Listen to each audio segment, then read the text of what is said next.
Assalamualaikum warahmatullahi wabarakatuh. Alhamdulillahi wa kafa. Asyhadu an la ilaha illallah. Asyhadu anna Muhammadan abduhu wa rasuluhu al-Mustafa. Wa ala alihi wa sahbihi wa mawala ba'du.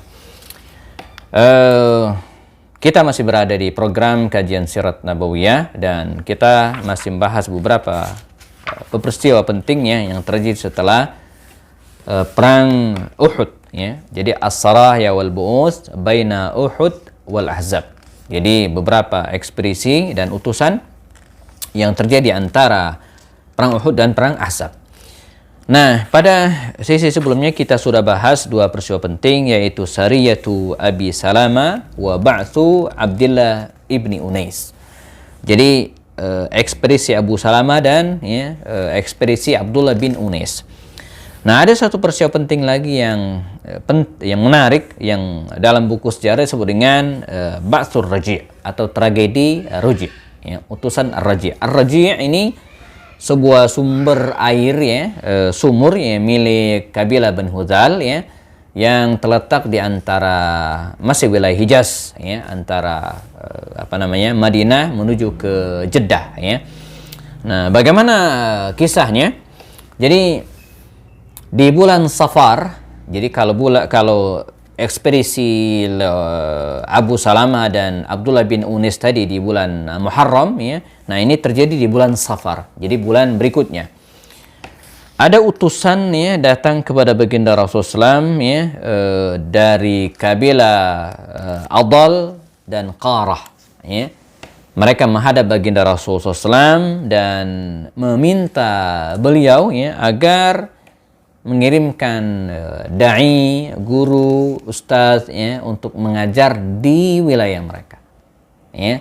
Dan tentu saja baginda Rasul tidak menaruh curiga kepada mereka, ya. Maka bersegera baginda Rasul mengirimkan anak-anak muda, ya, para ustaz-ustaz muda yang dipimpin oleh Mursid bin Abi Mursid, ya, Mursid bin Abi Mursid. Ada yang mengatakan pemimpinnya adalah Asim bin Thabit, ya. Ada mengatakan Mursid bin Abi Mursid, ada mengatakan Asim bin Thabit. Tapi yang jelas keduanya ikut dalam peristiwa ini. Maka berangkatlah mereka, lalu tiba di suatu tempat namanya Bi'rur Raji', ya, sumur Raji' yang berada di sekitar wilayah Madinah menuju ke Jeddah, ya, sebuah tempat namanya Rabi', ya. Mereka kemudian tiba-tiba diserang, ya, dan ini mereka tidak menduga peristiwa ini akan terjadi. Mereka tidak siap. Bahkan sekitar 100 pemanah, ya, terus memburu mereka, ya. Mereka lari, ya, menghindar. Bahkan sebagian kaum muslimin naik ke atas bebukitan, gitu, ya, kira-kira, sampai kemudian mereka nggak mau turun, ya, berada di atas bukit tersebut, lalu dipancing oleh orang-orang kafir ini agar mereka turun. Nah, akhirnya Asim bin Thabit ini turun, ya, karena mereka menjanjikan agar akan melepaskan, tidak akan menangkap, tapi, ya, mereka berkhianat. Akhirnya malah Asim bin Thabit ini terbunuh di antara kaum muslimin. Dan adapun yang lainnya, ya, misalnya ada 3 orang yang tetap bertahan di atas bukit tersebut. Mereka adalah Khubayb bin Adi, ya, Khubayb bin Adi, lalu kemudian Zaid bin Dathna dan Abdullah bin Tariq. Nah, ketiga orang ini tetap bertahan di atas bukitan, tidak mau turun, tapi kemudian diseru turun, ya, turun. Dan mereka berjanji untuk tidak akan membunuh ketiganya. Dan apa kemudian yang terjadi ketika mereka turun, malah ditangkap, gitu, ya. Mereka mengkhianati janji itu, ya. Lalu Abdullah bin Tariq, ya, dikisahkan salah seorang dari 3 orang ini berhasil melarikan diri, gitu kan, melarikan diri. Tapi kemudian ketika dia akan kabur, dihujani dengan anak panah, lalu kemudian dia terbunuh, gitu, ya. Dia tewas dan syahid. Nah, adapun Khubayb bin Adi dan Zaid bin Dathna ini diikat dengan busur panah mereka, ya, lalu kemudian dibawa ke Makkah Al-Mukarramah dan dijadikan sebagai tawanan yang bisa diperjualbelikan. Khubayb bin Adi ini dibeli oleh seorang tokoh Quraisy namanya Hujair bin Ihab, ya, seorang tokoh kafir Quraisy namanya Hujair bin Ihab, dan sempat dipenjara sekian lama, dipaksa untuk keluar dari Islam, untuk murtad, ya, tapi dia tetap bergeming dengan pendiriannya. Di sini kita belajar tentang keteguhan prinsip, ya. Dan karena sudah bisa memastikan bahwa Khubayb bin Adi ini ya, tidak akan menyerah, maka mereka membawanya keluar kota Makkah di daerah Tan'im dan siap-siap untuk disalib. Ya. Kemudian kata Khubayb bin Adi, ya, izinkan saya, katanya, untuk sholat 2 rakaat sebelum kalian membunuh saya. Maka dia pun segera diizinkan. Khubayb bin Adi ini melaksanakan sholat, dan dalam kalimatnya dia mengatakan, wallahi laula an taqulu innama bi jaza' lazidtu, ya. Kata dia, kira-kira artinya, sungguh, ya, kalau kalian, ya, tidak mengira karena saya takut mati, tentu saya akan memanjangkan sholat, kata dia, ya. Dan maka dia berpaling ke arah orang-orang tersebut, dan ini tokoh, ada Abu Sufyan bin Harb, ada siapa lagi, ya, seorang sahabat di masa Umar bin Khattab yang belakangan masuk Islam, pernah dikirim ke Hims, ya, Sa'id bin Amir al-Jumahi. Nah, dia juga ikut dalam peristiwa tersebut, ya. Kata Khubayb bin Adi ini, ya, Allahumma ahsihim adada, ya, waqtulhum badada wala tabqi minhum ahada. Nah, jadi ya Allah, ya, hitung mereka satu-satu dan bunuh mereka semua, katanya, wala tabqi minhum ahada, dan jangan sisakan satu orang pun, ya. Maka dikisahkan dia membacakan syair yang panjang pada waktu itu. Lalu kemudian Abu Sufyan bin Harb yang ikut serta dalam peristiwa tersebut, ya, mendekati dan kemudian berkata, kata dia, apakah engkau suka jika Muhammad, ya, berada di tengah-tengah kami saat ini untuk kami penggal lehernya, dan engkau kami bebaskan, ya, aman bersama keluargamu. Demikian pancingan Abu Sufyan bin Harb. Ini untuk menggambarkan dan menguji, ya, mental dan kekuatan iman seorang Khubayb bin Adi.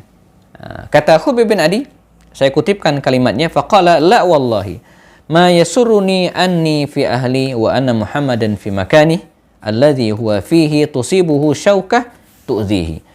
La, ya, tidak, demi Allah, sungguh, ya, tidaklah menyenangkan bagiku, atau saya tidak ingin saya berada di keluargaku sementara Muhammad berada dalam suatu kondisi yang dilanda kesulitan musibah, syaukah tu'zi, walaupun dia sekedar ditusuk oleh duri sekalipun. Jadi artinya apa?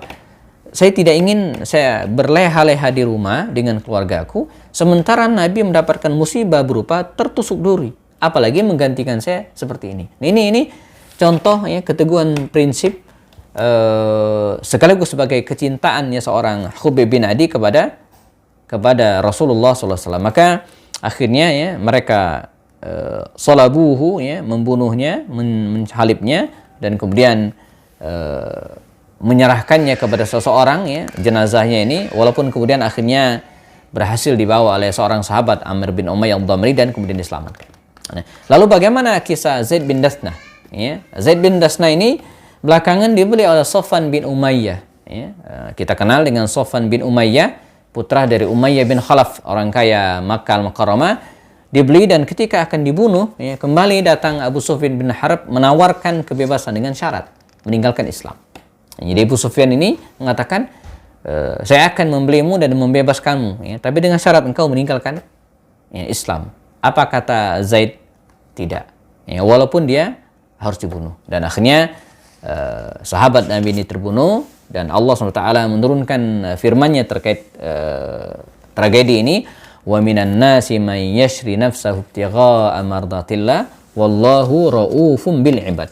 Dalam surah Al-Baqarah dikatakan, dan sebagian manusia, ya, ada orang yang mengorbankan dirinya, ya, untuk mencari ibtigha'a mardatillah, mencari ridha Allah Subhanahu wa taala. Dia tidak tetap bergeming dengan prinsipnya dan tidak giur dengan godaan-godaan duniawi tadi, ya. Wallahu raufum bil ibad, dan Allah Maha Penyantun terhadap hambanya. Nah, peristiwa ini memberikan pelajaran kepada kita tentang keteguhan prinsip di satu sisi, tapi satu sisi apa? Tentang kehati-hatian.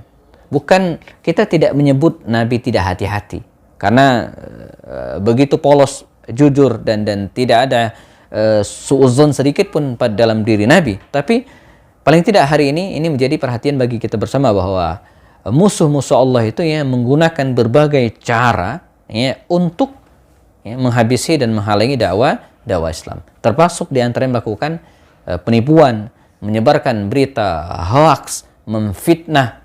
Ya, kita tahu bahwa fitnah itu lebih kejam dari pembunuhan. Nah, yang luar biasa lagi ya, kalau ada orang yang membunuh lalu kemudian memfitnah. Nah, ini kan double. Nah, ini bahwa musuh Islam tidak pernah berhenti ya untuk mencelakakan dan menghalangi dakwah. Nah, dan di satu sisi selain kecerdasan dan kewaspadaan, kita juga harus punya prinsip yang kuat ya dalam menegakkan dakwah ini insyaallah. Kita ketemu lagi pada seri berikut insyaallah. Saya Happy Andi Bastoni. Assalamualaikum warahmatullahi wabarakatuh.